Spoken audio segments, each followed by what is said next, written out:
Dinámica de robots manipuladores. En esta sesión vamos a ver la parte introductoria de lo que es la dinámica de un robot manipulador utilizando la mecánica analítica, específicamente las ecuaciones de movimiento de Euler-Lagrange. Posteriormente veríamos los efectos físicos que incluye precisamente este modelado dinámico, sus propiedades matemáticas, que son bastantes. Sin embargo, veríamos únicamente las que están relacionadas con el curso y varios ejemplos para que se pueda ilustrar esta metodología de Euler-Lagrange. Recordando que una de las herramientas más populares o conocidas que se ofrece en los planes de estudio de las ingenierías de robótica, mecatrónica, electrónica es la mecánica clásica o mecánica vectorial o mecánica de física de Newton. Esta metodología, eh, digamos que tiene características que limitan precisamente el desarrollo y obtención de la dinámica de un robot. Actualmente, hoy en día, se utiliza las ecuaciones de movimiento de Euler-Lagrange como parte fundamental de la dinámica analítica. Es una metodología, digamos, diferente en varios aspectos en el proceso de ir llevando eh, todos los pasos intermedios para la obtención del modelo dinámico. Eso lo estaremos viendo a través de diversos ejemplos para ilustrar este método de la dinámica analítica. La mecánica clásica o mecánica vectorial toma como variables de estado fundamentales a la posición, velocidad de aceleración y su conexión directa con algunos parámetros del robot como momentos de inercia, masas, coeficientes de fricción.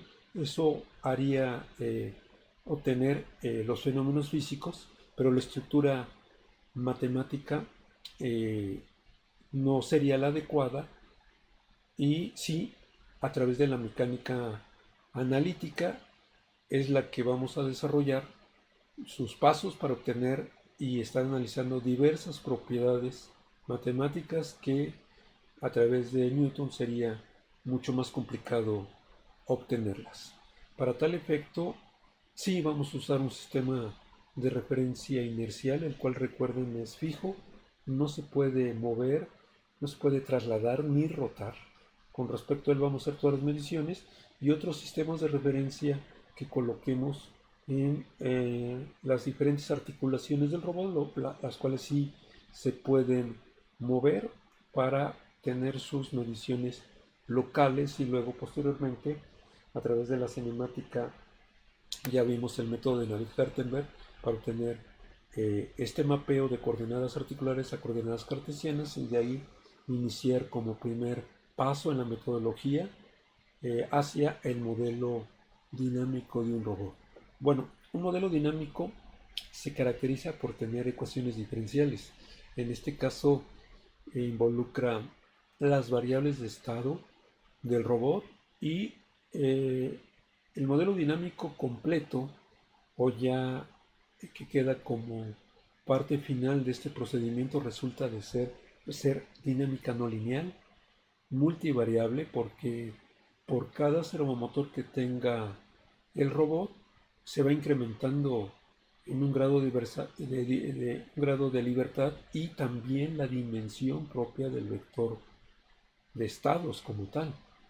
Otra característica importante en la dinámica de un robot es que es acoplada, es decir, lo que llegue a suceder a nivel dinámico en el eslabón yésimo repercute en todos sus vecinos, es decir, en los eslabones yésimo más uno y los anteriores que están yésimo menos uno. Entonces, lo que suceda específicamente en un eslabón repercute velocidades, posición, aceleración en todos los demás eslabones. Esa es la parte, digamos, complicada que tiene el acoplamiento dinámico. Por eso un robot manipulador es una planta compleja que la vamos a utilizar como sistema de estudio para proponer problemas abiertos de interés a la comunidad científica y proponer también soluciones teórico con el, el abanico amplio de posibles aplicaciones importantes que tiene los robots manipuladores. Eh, una de las características importantes del robot es su modelo dinámico y su aplicación directa. Por ejemplo, podemos citar tres aspectos de aplicación del modelo dinámico. Uno de ellos es la simulación. La simulación emplea el modelo dinámico. Esto es clave para poder reproducir todos los fenómenos físicos del robot. Y otro aspecto importante sería el diseño y construcción de un robot. Un robot no se diseña por gusto de manera empírica. Tiene que ver evidentemente la aplicación, pero poder proyectar los centros de masa, los momentos de inercia en los eslabones, eso es parte fundamental de la dinámica de un robot. Y evidentemente la parte más fuerte es en el diseño de algoritmos de control, rescatando aquí las propiedades matemáticas que nos van a servir para el diseño y análisis de nuevos esquemas de control, así como controles tradicionales y su aplicación en diversas áreas de control de posición o regulación, control de trayectoria, etcétera, como tal. Por ejemplo, aquí ya tenemos un eslabón. Este eslabón, como tal, no fue diseñado de manera empírica. Tiene que ver mucho donde coloquemos el centro de masa y cómo vayamos a hacer la distribución de la masa en el volumen, en el espacio volumétrico que ocupa esta barra, que es parte fundamental del eslabón de un robot. Y esa información viene directamente del modelo dinámico. Una vez ya estudiado y analizado dicho modelo dinámico, de ahí podemos obtener los diagramas CAD para que se vayan a un torno mecánico o a un CNC, se puedan maquinar y se pueda construir físicamente lo que son los eslabones y luego el ensamble propio del robot como tal. Bueno, aquí ya estamos en el archivo. Pueden ver los videos ya empotrados propios del robot. Aquí de alguna manera los bloqueé para propósitos de la presentación. La metodología de la mecánica analítica como procedimiento que vamos a estar usando sería el cálculo de la energía cinética, que es este símbolo caligráfico, esta K caligráfica, y la energía potencial también es una U caligráfica. La suma en física se le llama hamiltoniano y la resta, que es lo que vamos a utilizar, es el lagrangiano como tal. Al lagrangiano lo vamos a procesar, digamos, a través de gradientes con respecto a la velocidad de movimiento del robot y luego su derivada temporal. Y el lagrangiano también es procesado vía un gradiente con respecto a la posición. Esto ya nos da precisamente la estructura del modelo dinámico. Por eso es una metodología simple relativamente para obtener el modelo dinámico de cualquier robot manipulador. Una de las características, y ya vamos a empezar con las propiedades, se puede demostrar a través de la mecánica analítica, ya a nivel pizarrón lo haremos, que la energía cinética de un robot manipulador tiene una forma específica que es cuadrática. Esto ya lo habíamos visto en los preliminares matemáticos. Acá tenemos el vector de velocidad transpuesto, una matriz de inercia y el mismo vector columna. Esta función de energía, que es un escalar, es una función definida positiva, puesto que la matriz de inercia es definida positiva. Recuerden que para que una matriz sea definida positiva, debe ser cuadrada. En este caso, predomina nada más la parte simétrica, es decir, debe ser simétrica y cumplir con las propiedades del teorema de Sylvester para que tenga precisamente esta característica deseable como propiedad matemática que va a ser de suma importancia en el análisis de la dinámica de un robot y sobre todo en el diseño de algoritmos de control. La energía potencial es otra función escalar que vamos a estar también calculando, pero esta no tiene una forma específica como la energía cinética, más bien a grandes rasgos de sus cursos de física recordarán que la energía potencial se obtiene como la masa por la constante gravitacional 9.81 metros segundo cuadrado y por una función de altura para obtener la diferencia de potencial.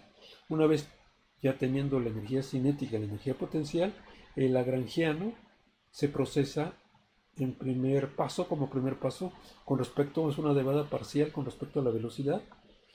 Entonces, la energía potencial no depende de la velocidad porque la vamos a considerar que proviene de un campo conservativo, como es el campo gravitacional. Recuerden que un campo conservativo significa que el trabajo efectuado para mover una partícula de la posición A la posición B no depende de la trayectoria por donde se pueda mover esta partícula. Entonces el campo gravitacional precisamente es un campo conservativo y nada más depende de la posición, por eso su gradiente con respecto a la velocidad sería cero, y el gradiente de lagrangiano con respecto a la velocidad aquí lo tenemos como momento inercial. Una vez que se tiene el momento inercial como tal, vamos a obtener su derivada temporal. La derivada temporal, aquí la tenemos, es la matriz de inercia por la aceleración más la derivada de la matriz de inercia por la velocidad.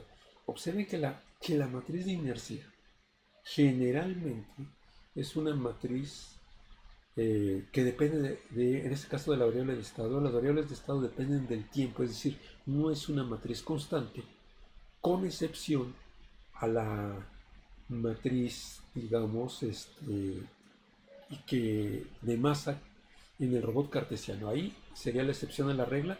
El robot cartesiano o robot lineal también conocido no tiene, o en este caso la matriz de inercia es específicamente igual a una matriz de masa, es una matriz diagonal. Pero de ahí en fuera todos los robots que hemos visto, como el antropomórfico, el escara, el cilíndrico, esférico, etcétera, sus matrices de inercia dependen de la variable de estado de la posición. Se llama matriz de inercia porque los elementos propios de esta matriz son escalares y tienen que ver con las matrices, digo, con los momentos de inercia con respecto a cualquier eje de rotación, dependiendo de la configuración del robot. Bueno, entonces la derivada temporal en este primer caso del gradiente de lagrangiano con respecto a la velocidad consta de dos términos. Observen que este término se parece a la segunda ley de Newton, nada que ver. Esta es la matriz de inercia y en este caso es la aceleración rotacional del robot más la derivada temporal de la matriz de inercia por la velocidad de movimiento.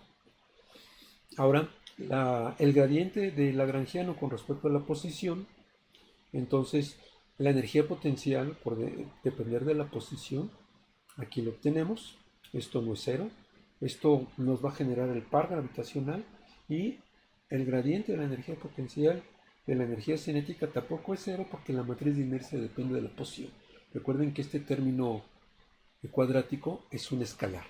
Entonces, sustituyendo todos estos elementos que hemos ya calculado previamente, aquí tenemos lo que estoy señalando en la ecuación de movimiento de Lagrange. Únicamente sustituimos esos términos y aquí viene ya la estructura del modelo dinámico de un robot manipulador.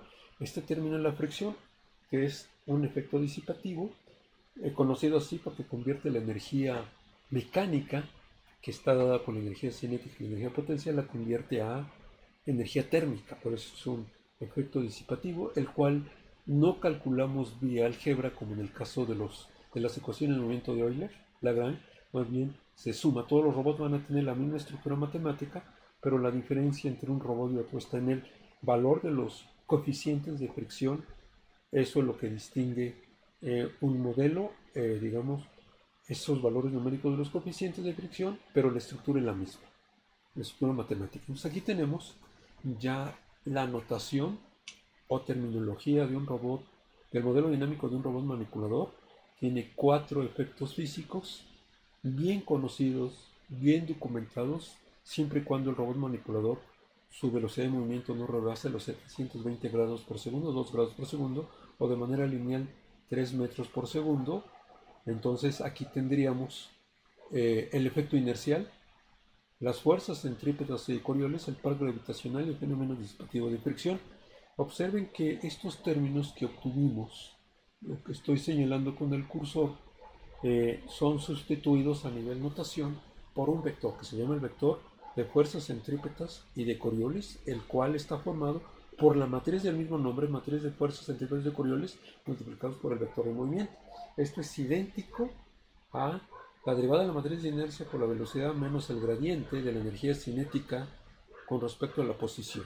Y observen que el par gravitacional, este vector G de Q, es idéntico al gradiente de la energía potencial con respecto a la posición. También recuerden que el gradiente, en este caso la derivada parcial de un escalar con respecto a un vector, nos da como resultado un vector, todo esto visto previamente en preliminares matemáticos. Aquí vamos a empezar ya a tocar algunos aspectos de los efectos físicos de estos cuatro fenómenos físicos del robot. Uno de ellos, el primero, es el efecto inercial, que es la multiplicación de la matriz de inercia por la aceleración, la cual hemos comentado que es cuadrada, es una propiedad importante, simétrica, es una matriz simétrica y además definida positiva. Esto es una propiedad definida positiva relevante porque nos garantiza que la matriz inversa no solo existe, también es inversa. También es inversa, también es definida positiva. Esto, la operación de una matriz inversa aplica únicamente a matrices cuadradas. Entonces, no solo existe la matriz inversa, también es definida positiva y también es simétrica. Es algo importante. La norma euclidiana de la matriz de inercia por el vector de aceleración, esto es menor o igual que el valor propio máximo que está relacionado con la norma espectral de la matriz de inercia por la norma euclidiana de la aceleración. Y esto, además, para robots que tienen todos sus movimientos rotacionales, específicamente el antropomórfico, la norma euclidiana de la matriz de inercia es menor o igual que su valor propio máximo y este menor que una constante. Existe una constante positiva tal que es mayor estrictamente que el valor propio máximo de la matriz de inercia. Eso es una propiedad que vamos a estar utilizando en el diseño de algoritmos de control. Por otro lado, las fuerzas centrípetas y de Coriolis, en este caso el vector, dado por la matriz de Coriolis y la multiplicación del vector de velocidad, tiene la propiedad de que dicha matriz, la matriz de Coriolis, no es única. Dado un robot o un prototipo específico, su matriz depende cómo hagamos el álgebra, cómo hagamos la factorización para poder obtener este vector, esta matriz, por la velocidad. Dependiendo de la forma de factorizar, podríamos obtener más de una forma en la matriz de Coriolis. Esta es una propiedad y es natural. Esto sí es posible. La matriz de fuerzas centrípetas de Coriolis es una matriz cuadrada, pero el vector, que es la matriz de Coriolis por el vector de velocidad, ese sí es único. Dado un prototipo, un robot específico, no cambia. Esto sí nos reproduce la factorización, más no la matriz de Coriolis. De hecho, esto está reflejado aquí. Observen que la matriz de Coriolis tiene como elemento el vector X y multiplicado por el vector Y. Y esto es igual a otra matriz de Coriolis evaluada en Y y multiplicada ahora por X. Evidentemente, las matrices evaluadas en Q,X es muy diferente a la matriz de Coriolis evaluada en Q, Y. Pero los vectores, de esta manera, el intercambio de vectores, conservan la igualdad. Es una característica muy importante. Otra propiedad fundamental y que en el capítulo de diseño de algoritmos de control nos permite realizar las operaciones en 3 pasos es que la derivada de la matriz de inercia menos la de 2 veces Coriolis, esto da una matriz antisimétrica. Recuerden la propiedad de antisimetría, tenemos un vector X transpuesto multiplicado por una matriz antisimétrica y un vector columna. Entonces, para que esto sea cero, no significa ni debe de ser interpretado que la derivada de la matriz de inercia es 2 veces Coriolis. Eso sería un error muy fuerte de interpretación. Más bien, la matriz resultante de realizar la operación m punto menos 2 veces Coriolis da una matriz antisimétrica. y luego con respecto a este tipo de operaciones, un vector, en este caso la velocidad transpuesta por la velocidad columna, izquierda y derecha respectivamente, esto nos da un escalar idénticamente a cero. Esto ya lo habíamos visto evidentemente en los preliminares matemáticos del curso de robótica. Posteriormente, ya en su archivo, van a tener vídeos empotrados que para propósitos de esta presentación los vamos a saltar como tal. Otra característica del fenómeno físico del par gravitacional, que este se encuentra acotado y que tiene un mapa pasivo con respecto al par gravitacional, el vector par gravitacional transpuesto por la velocidad. Esto nos da la diferencia de potencial en el tiempo y tomando en cuenta las condiciones iniciales cero. Esta parte tiene que ver con la pasividad. Por analogía, la pasividad tiene que ver con, en electrónica, con los elementos pasivos. Digamos, un sistema pasivo no amplifica o puede dar más energía que se le inyecte, a diferencia de un sistema activo como sería un operacional, el cual es implementado como un filtro, por ejemplo, cazabajas, o un amplificador de ganancia. Precisamente es un amplificador porque puede amplificar la entrada, es la energía de entrada, y puede producir más energía, por ejemplo, una ganancia de 2. Si tenemos un volt a la entrada, tenemos 2 volts a la salida. El voltaje es una energía eléctrica y entonces esa es la parte fundamental de que es un sistema activo. En el caso del robot, no puede amplificar la energía. Una vez que se le inyecta como tal, esta se disipa por el mismo fenómeno de fricción y en todo caso va a tener menos energía como resultante, más no una amplificación de la misma. Por esto tiene que ver con efectos pasivos el robot. Aquí viene el fenómeno de fricción, convierte la energía cinética en térmica. Esta es una de las características matemáticas para definir un proceso disipativo. Observen que el argumento o la velocidad transpuesta por el fenómeno de fricción, esto es estrictamente positivo. Aquí viene los fenómenos de fricción que vamos a considerar. Esta es la fricción viscosa. Esto tendríamos una matriz diagonal por la velocidad de movimiento. La fricción de Coulomb es una matriz diagonal también como tal, y la fricción estática. Eso es lo que estaríamos teniendo, estos tres fenómenos: la fricción estática, la fricción viscosa y la fricción de Coulomb. Aquí tendríamos de manera más específica, bueno, esto es un vector signo, significa que cada uno de los elementos o escalares son también funciones signo. El fenómeno de fricción viscosa es menor o igual que su norma espectral por la norma euclidiana del vector de velocidad, y esto a su vez es menor que el valor propio máximo, que es la componente más grande en los elementos en la diagonal de la matriz de fricción viscosa por la norma euclidiana. Pero para la fricción de Coulomb, la matriz diagonal sería menor o igual su norma espectral por el valor propio máximo, que es el elemento más grande en la diagonal de esta matriz, y la norma euclidiana del vector signo sería raíz de esto.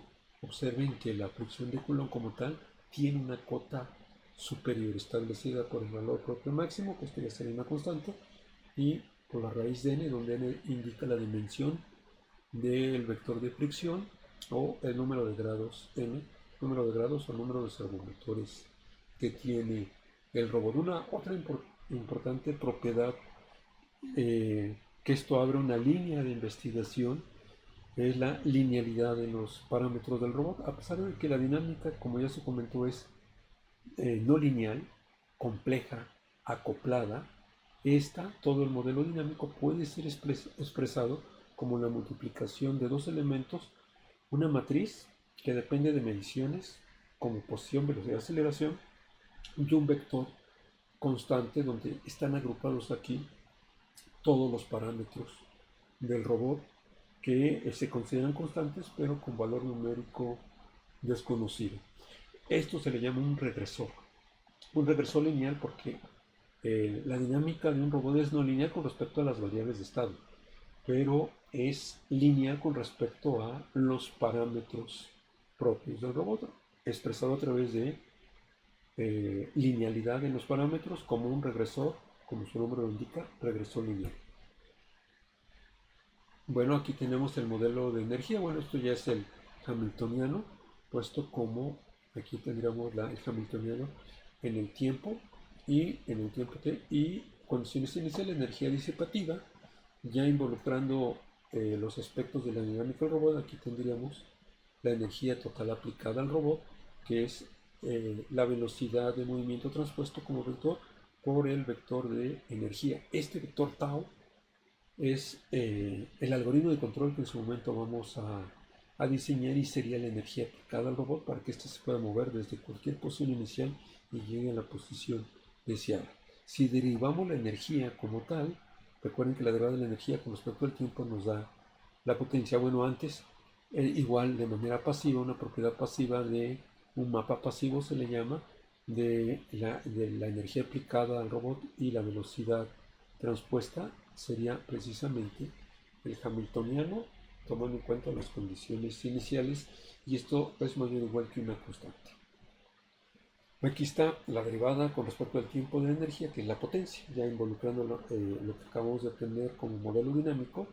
Aquí estaría la derivada con respecto al tiempo del hamiltoniano más el efecto disipativo que viene, como tal, esto sería la potencia disipativa. Y en términos dinámicos, aquí se expresa directamente, en el efecto inercial por la movimiento de la velocidad de movimiento transpuesto del robot, la energía cinética, y aquí tendríamos como parte también esta parte de el gradiente de la energía potencial, que tiene que ver con el par gravitacional. Bueno, este conjunto ya de pasos, vamos a ver 4 pasos para obtener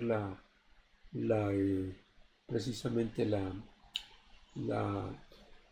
procedimiento de Euler-Lagrange. Sería ya obtener para la siguiente clase ejemplos específicos. Este ya lo habíamos visto en cinemática a través de Navier-Hartenberg. Este sería la velocidad lineal, que tiene que ver con la cinemática diferencial, y nos va a servir para obtener la rapidez, obteniendo ya la energía cinética y potencial. La energía cinética se obtiene con esa parte que es la rapidez, tomando en cuenta la traslación y la rotación, que tiene que ver con el momento de inercia y la velocidad rotacional. La energía potencial, esta es su forma genérica, y una vez que tengamos el lagrangiano, bueno, una vez que se calcula energía cinética y potencial, sacamos el lagrangiano y aplicamos las ecuaciones de Euler-Lagrange e incluimos el fenómeno de fricción, siempre a través de la viscosa, Coulomb, y la fricción estática. Estos pasos ya lo veríamos en la siguiente clase como tal.